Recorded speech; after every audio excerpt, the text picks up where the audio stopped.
یاد رکھیے کامیاب ریلیشنشپ، کامیاب رشتے میں دو باتیں بڑی ضروری ہیں۔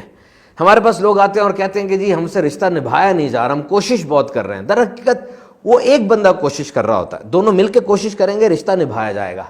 اب یہ دو باتیں یاد رکھنی ہیں آپ نے۔ نمبر 1، دیر از نو کمپٹیشن، کوئی مقابلہ نہیں ہے، شوہر میں اور زوجہ میں مقابلہ کوئی نہیں ہے، دونوں ایک دوسرے کے ساتھ کمپٹیشن میں نہیں ہے، کولیبوریشن میں ہے، ایک دوسرے کے پیچھے نہیں بھاگ رہے، ساتھ بھاگ رہے ہیں۔ اور جب ساتھ کوئی بھاگ رہا ہوتا ہے نا، ایک گر جائے دوسرا اس کو اٹھاتا ہے۔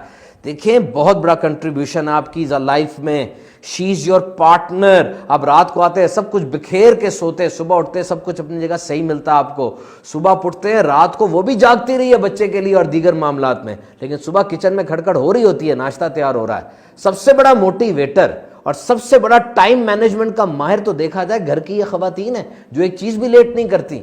نمبر 1 ہو گیا no competition, and number 2 nobody is equal, everybody is playing his or her role۔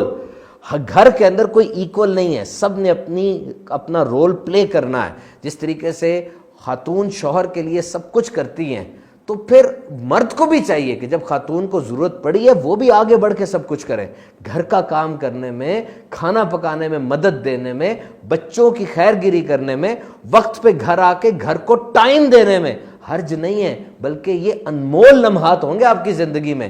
گھر کو ٹائم دیں، اپنے پارٹنر کا بوجھ کم کریں، آگے بڑھ کے ان کے ساتھ کام کریں۔ اور یہاں یہ دو باتیں یاد رکھیے گا۔ نوجوانوں سے پوچھا گیا پیسہ اچھی چیز لگتی ہے کہ وقت، وہ انہوں نے کہا پیسہ۔ بوڑھے سے پوچھا گیا پیسہ اچھا لگتا ہے کہ وقت، اس نے کہا وقت، کیونکہ میرے پاس وقت بہت کم رہ گیا ہے، میں چاہتا ہوں اپنی فیملی میں گزاروں۔